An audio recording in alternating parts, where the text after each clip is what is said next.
শব্দটাই তোর কাছে প্রিয় হয়ে গেছে। হয়তো তুই আর ছোট মা ওই সুকুনি মামার সঙ্গে মিশে দিনের পর দিন আমাকে টাকের বিষাক্ত ইঞ্জেকশনটা দিয়ে আমাকে জানোয়ার বানাতে চেয়েছিলি। ভেবেছিলি অমানুষের মতো ওই চুরি ডাকাতি ছিনতাই করতে গিয়ে পুলিশের গুলিতে আমার জীবনটাই চলে যাবে, তাই না? না রে, তা দেখছি হেভি বুদ্ধি খুলে গেছে। কেন খুলবে না? তোদের তো সেই পিস্তলটা হাতে নিয়ে সেই রাতে চুরি ডাকাতি ছিনতাই করতে গিয়ে আমি পৃথিবীর সব থেকে মূল্যবান রত্নটাই ছিনতাই করে নিয়ে এসেছি। দামি রত্ন মানে কোহিনূর? না, আমার স্ত্রী। তোদের তো সেই বিষাক্ত ইঞ্জেকশনটা যে ছুঁড়ে ফেলে দিয়ে তার সেবা যত্ন ভালোবাসা দিয়ে আমাকে সুস্থ এবং স্বাভাবিক করে তুলেছি। তাই নাকি? তা সারা বুঝি তোর স্ত্রী এভাবেই তোকে সেবা করে? করবেই তো। সে যে আমার রজনীগন্ধা, তার ভালোবাসার সৌরভ দিয়ে আমার বেঁচে থাকার স্বপ্নটাকে সে নতুন করে সাজিয়ে তুলেছে। তার সেবায় আজ আমি সম্পূর্ণ সুস্থ এবং স্বাভাবিক। তাই তোদের কাউকে আমি আর ভয় পাই না। আমি তবে শেষবারের মতো বলছি, এই দলিলে সই করবি কিনা বল কুত্তা। তোকে আমি শেষবারের মতো সাবধান করে দিচ্ছি, বড় ভাইকে বড় ভাইয়ের মতো সম্মান দিতেছে। সম্মান? পাগলাটা বলে কি রে সম্মান নেবে? তাহলে নে তোর যোগ্য সম্মান তোকে আমি দিচ্ছি। কি রজনী, কি বললি? নাম ধরে ডাকলি? চুপ! বড় ভাই তার বউকে বৌদি বলতে হয়?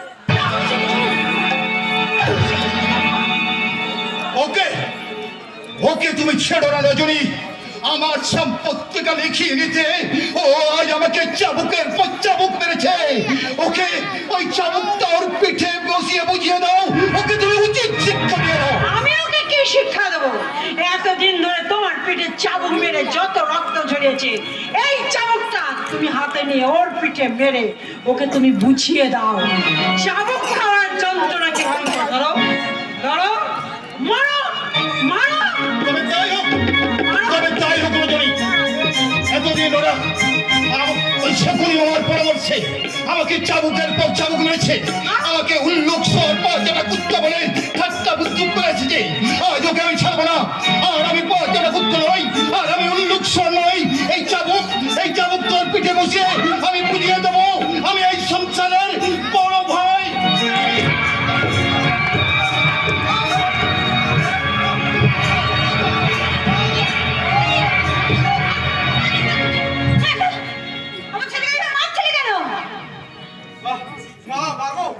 তুমি না এই কুত্তাটা আমাকে বেরিয়ে ফেলতো। মা পাগলাটাকে আমার ছেলের পিছনে লেলিয়ে দিয়ে মজা দেখাচ্ছে, আর একটু হলে ও আমার ছেলেটাকে মেরে ফেলতো।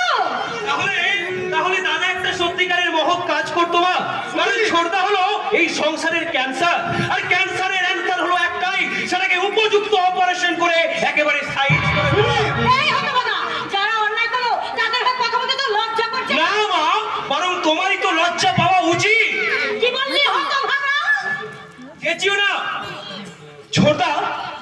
ছোটদা যখন ওই অসহায় মানুষটার সর্বাঙ্গে চাবুক মেরে ক্ষত বিক্ষত করে দিত, তখন তো তুমি এত দরদ দিয়ে ছুটে আসতে না মা। অথচ দাদাও তো তোমাকে মা বলে ডাকে। একটিবার তোমার ওই মাতৃ হৃদয়কে জিজ্ঞাসা করে দেখো তো মা, সৎ ছেলে বলে কি দাদার জীবনের কোনো মূল্য তোমার কাছে নেই? অথচ ছোটদা তোমার পেটের সন্তান বলে এত সামান্যতেই তুমি এত অস্থির হয়ে পড়ছো মা।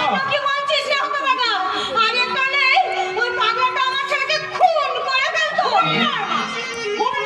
খুন নয়, বারবার খোঁচা মারলে ঘোড়া সাপটাও যে গর্জন করতে চায় সেটা আপনার ছেলেটাকে খুব ভালো করে বুঝিয়ে দিলাম। ঢোড়া সাপ নয় মা, ঢোড়া সাপ নয়। এতদিন ধরে আমরা একটা কাল সাপ পুষেছি, আর এই কাল সাপটা এই কাল নাগিনীটাকে সঙ্গে করে এনেছে। এদেরটা তাড়াতে পারলে আমাদের ছবল খেয়ে মরতে হবে না। কাল নাগিনী দুটোকে আমি তাড়াবো। তার মানে তুমি কি বলতে চাও আমরা এই সংসারের বিষধর নাম আর কাল নাগিনী। তাই তোদের আমি শেষবারের মতো সাবধান করে দিচ্ছি, নাচতে যদি হয় তাহলে অন্য কোথাও গিয়ে না, আমার এই সংসারে তোদের নাগ নাগিনীর প্রলয় নাচন আমি নাচতে দেবো না। বলি এতক্ষণে বুঝতে পারলাম কারো সমস্যা এই হতচ্ছাড়ি বউটা, এই পাগলাটা আমার ছেলেকে খুন করতে গিয়েছিল। মা, কে কাকে খুন করতে চায় রে দিদি? পুরো ভাঙটা সাহসে এই হতচ্ছাড়ি বউটা আর এই পাঁচটা কুত্তাটা আর একটু হলেই আমার ছেলেটাকে খুন করে ফেলতো ভাই। ভাই ভোলা মন কয় কি? আমি এতদিন ধরে এত ট্রিটমেন্ট করার পরেও ছোড়াটা আমার পাগল হয়ে গেল নাকি? না বাবা, আমি পাগল নই, আমি এখন সম্পূর্ণ সুস্থ এবং স্বাভাবিক। পাগল কি আর নিজেকে কখনো পাগল বলে রে? তবে ভাবেছে আমার কাছে আবার ইনজেকশন আছে, ওইরা এটা পুশ করে দিলেই 5 মিনিটের মধ্যেই তুই একেবারে সুস্থ হয়ে যাবে। ওই ইনজেকশনটা বরং তুমি ছোটদাকেই দাও বাবা, কারণ আজকাল এই সংসারে ছোটদাই একটু বেশি পাগলামি শুরু করেছে। বলিস কি রে? শোনো শোনো শকুনি বাবা, শোনো গান্ধারী জননী, তোমাদের ভয়ঙ্কর রাহুর কাছ থেকে আজ আমি সম্পূর্ণ মুক্তির স্বাদ পেয়ে গেছি। আবার যদি তোমরা আমাকে পাগল সাজানোর চেষ্টা করো তাহলে তোমাদের দুজনকে আমি একে একে কোলা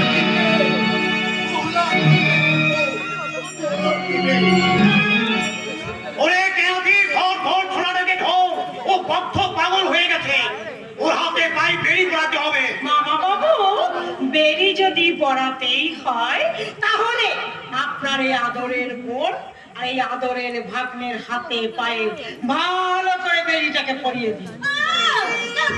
তোমার মেয়েকে ছুরি চুলে মুখে ধরে বাড়ি থেকে দাঁড়াবো। কাজটা বোধহয় খুব সহজ হবে না মা। আপনার ছেলে আমাকে বিয়ে করে এ বাড়িতে বউ হিসাবে নিয়ে এসেছে, কাজেই এ বাড়িতে থাকাটা আমার নৈতিক অধিকার। আর সেই অধিকার খর্ব করে আপনি যদি আমার চুলের মুঠি ধরে বাড়ি থেকে তাড়াতে চান তাহলে থানায় গিয়ে একটা মাত্র অভিযোগ করলে আইন এসে আপনার চুলের মুঠি ধরে টানতে টানতে নিয়ে যাবে। সেদিন জেলের এখানে টানার হাত থেকে আপনি কিন্তু রেহাই পাবেন না। কাজেই কথাটা মনে রাখবেন আর সাবধানে পা ফেলে পথ চলবেন। ভাই ভোলা মন কয় কি? দাবার চাল আজ উল্টে গেছে বাবা, কিস্তি মাত হওয়ার আগে নিজের গুঠি সামলা। সুদীপ, নিজের আপনজনদের বিরুদ্ধে কথা বলতে তোর লজ্জা লাগে না? আরে ছোটদা, বরং তোদেরকে আমার নিজের আপনজন ভাবতে লজ্জা করে। বললি হতো বাবা। বেশি কিছু বলতে চাইছি না মা, তবে একটা দামি কথা বলে যাচ্ছি শোনো। আর ভবিষ্যতে যদি আমার দাদা আর বৌদির ক্ষতি করার চেষ্টা করো তাহলে আমি কিন্তু তোমাদের দুজনকে ছেড়ে দেব না মা। বাবু, ওই অহংকারের খোলস ত্যাগ করে একটু একটু সৎ পথে বাঁচার চেষ্টা করো মা, একটু সৎ পথে বাঁচার চেষ্টা করো। সত্য পথেই মোরা চলবো, সত্য কথাই শুধু বলবো, সত্য পথেই মোরা চলবো, সত্য কথাই শুধু বলবো, সত্যের পথ ধরে চলবো, উচ্চশিরে সত্যের পথ ধরে চলবো, উচ্চশিরে মিথ্যাটা ধরে ছুঁড়ে ফেলবো, সত্য পথেই মোরা চলবো, সত্য কথাই শুধু বলবো, সত্য পথেই মোরা চলবো, সত্য কথাই শুধু বলবো, সত্য পথেই মোরা চলবো, সত্য কথাই শুধু বলবো।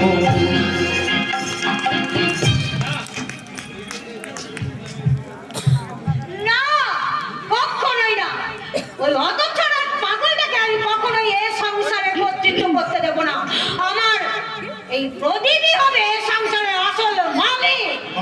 যাকে বলছো ভয়ঙ্করী, ও তো এই সংসারের কাকশালী। আজ থেকে ওকে কাকশালিকের মতো এটো কুটে কুটে কি দেখে নিজের পেটের ভাত জোগাড় করতে হবে। কি বললে তুমি? ঠিকই বলেছি। তোমার এই আদরের দুয়ার ওদের যদি এখনো নিজের চরিত্র সংশোধন না করে, ওকে আমি ত্যায্যপুত্র করবো। দেখি জামাই বাবু, একটা পাগল ছেলের জন্য আপনি এই হিরির টুকরো ছেলেকে পথে বসাবেন? মামা আমি জানতাম, মামা আমি জানতাম এই বাবা নামক লোকটা একদিন আমাকে এই কথাই বলবে। আর আমার মনে সত্যিই প্রশ্ন জাগে, এই লোকটা সত্যিই আমার বাবা তো?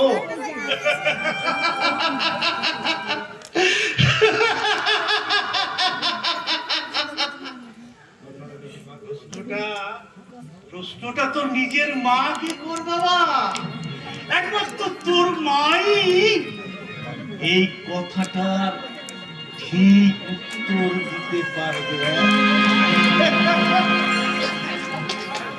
শুনলি? শুনলি ভাই, ওই বুড়ো ভান্ডা আমাকে কি কথা বলে না, তুই শুনতে পেলি? না তো, এমন তো বাবা আমাকে শুনতে আছে নাকি? আমাকে কি হবে রে কইলাম? সত্যি কি আমাদের মা বেটাকে ওই কুটে কুটে খেতে হবে নাকি? ভাগ্যে থাকলে, তবে ভাগ্যে থাকলে তাই হবে। তাই যদি হয় বাবা, তাহলে সবার আগে ওই বুড়ো ভাবটাকে আমি খুন করব। হাই ভোলা মন কয় কি, পিতা ধর্ম পিতা ধর্ম পিতা হি পরমন্তপ পিতরি পৃথিবী পণ্যে পিয়ন্তে স্বর্গ দেবতা। সেই পিতা অর্থাৎ বাবা দেখি খুন করতে আছে রে বোকা। ওই লোকটাকে বাবা বলে ভাবতে আমার ঘেন্না করে। ও 100 বার হোক, 1000 বার হোক, বাবাকে আপন ভাবতে ঘৃণা করো বাবাজি, কিন্তু বাবার ওই সম্পত্তিটাকে আপন ভাবতে ঘৃণা করো না। যতদিন ওই সম্পত্তিটা বাবার থাকবে, ততদিন ভক্তি গদগদ কণ্ঠে বলবি পিতা স্বর্গ পিতা ধর্ম।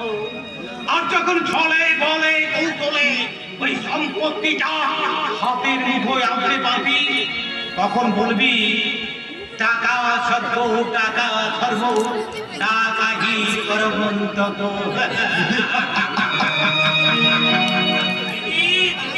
কোথায় গেলি রে দিদি? এই রে, তোর শাশুড়ি দাবি মতো আমি টাকাই দিচ্ছি রে। তর্পণে 25,000 টাকা। ওই দেখে দেখে কই 25,000 টাকা কই? এই যে শোনো, বলে ওই 25,000 টাকা কি তোমার মা বিয়ের যৌতুক হিসেবে দিয়েছে নাকি আমাদেরকে ভিক্ষা দিয়েছে? এমন কথা বলবেন না মাসিমা। ভিটে মাটি বিক্রি করে এই সামান্য টাকাটা পেয়েছি। বাবা বললেন এই সামান্য টাকা শোধ দিয়ে অন্তত দিদিকে একটু সান্ত্বনা। কাকু আর সান্ত্বনা দেবী বাবাজি, তার আগে যে সব শেষ হয়ে গেছে। ছি ছি ছি ছি ছি, এবার লক্ষ্মী প্রতিমার মতো বউকে কে কি তাড়াতে পারে? আবার ওই পাগল ভাগ্নে তার পাগলামির জেরে তোমার দিদিকে এমন মার মেরেছে যে সে একেবারে পাগলি হয়ে গেছে। না, আরে এই নিয়ে তুমি একদম চিন্তা করো না, তোমার ওই টাকা দিয়ে আমরা তোমার দিদির আবার ভালো করে চিকিৎসা করব। তাই তাই করুন দাদা, তাই করুন। যেমন করে পারেন আপনারা আমার দিদিকে সুস্থ করে তুলুন, নইলে নইলে আমার বাবা যে আর বেশি দিন বাঁচবেন না। আপনারা আপনারা একটিবার আমাকে দিদির কাছে নিয়ে যাবেন, আমি দিদিকে একটু চোখের দেখা দেখবো। কেমন করে আর দেখবে বাবাজি? ওই পাগল স্বামীর হাতে মার খেয়ে শ্বশুর আর ছোট দেওরের মানসিক অত্যাচারে সে একেবারে বদ্ধ পাগল হয়ে গেছে। আর সেটা যাতে বাইরে প্রকাশ না পায়, তার জন্য ওরা তোমার দিদিকে হাতে পায়ে বেড়ে পড়িয়ে তালাবদ্ধ ঘরে ফেলে রেখেছে। সে কি এই মেসমশাইকে তো আমরা সৎ এবং ভদ্র বলে জানতাম, কিন্তু কিন্তু আজ যে মনে হচ্ছে অসতী নয় বাবা, সে একটা চরিত্রহীন। দুঃখের কথা কি বলবো বাবা, ওই বুড়ো ভান্ডা বৌমার দিকে কোন নজরে তাকাতো, কোন প্রস্তাব দিত, আর আমার বাবা রাজি হয়নি বলে তো আজ ওর এই অবস্থা হয়েছে বাবা। সত্য পদকাউলি, তোমাকে আমরা ছাড়বো না। তোমার নামে আমরা বধূ নির্যাতনের মামলা করব, তোমাকে আমরা জেলের ঘানি টানিয়েই ছাড়বো। তাই করো বাবাজি, তাই করো, তাই করো। দয়া করে আপনারা আমার দিদির দিকে একটু নজর রাখবেন। আমার দিদি যদি কিছু হয়ে যায় আমরা কেউ বাঁচবো না বাবু, আমরা কেউ বাঁচবো না। কীর্তিমান আমার মনে হয় বাবা তুমি পরের চালে কিস্তিমাত করতে চাও।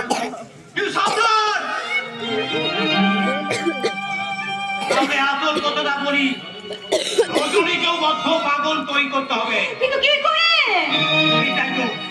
এটাই তো ভাবছি কি করে, কি করে। হ্যাঁ, ভাবছি। হ্যাঁ, পেয়েছি ভাবনা, পেয়েছি।